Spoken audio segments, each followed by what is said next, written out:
আপনাদের মনে এই প্রশ্ন জাগেনি? মুখ্য সচিবকে তলব করা হলো জাতীয় নির্বাচন কমিশনে, কেন না যে নির্দেশ দেওয়া হয়েছিল সেটা কেন পালন করা হয়নি, কত ঘন্টার মধ্যে উত্তর দিতে হবে, অমুক তমুক। আরে মুখ্য সচিব একবার 9টা 10টার মধ্যে চলে গেলেন, ঢুকে পড়লেন। তারপর কি হলো? তারপর কি ওই সাসপেনশনের একটা কি ব্যাপার সামনে এলো, এফআইআর এর কোনো খবর নেই, আজও খবর নেই।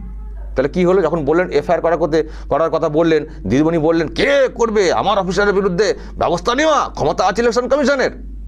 তো সত্যি দেখা যাচ্ছে যে মমতা ব্যানার্জি নিজেই নিজের ক্ষমতাটা দেখিয়ে দিলেন।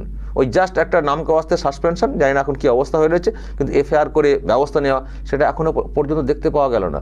যদি চলুন দর্শক আমরা ম্যাজিকটা বুঝি, ম্যাজিকটা দেখে নিই দিদির। Commission.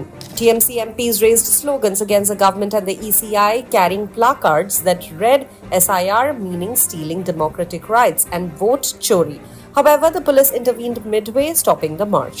Undeterred, the MPs sat down on the road and continued their protest, pulling their hair.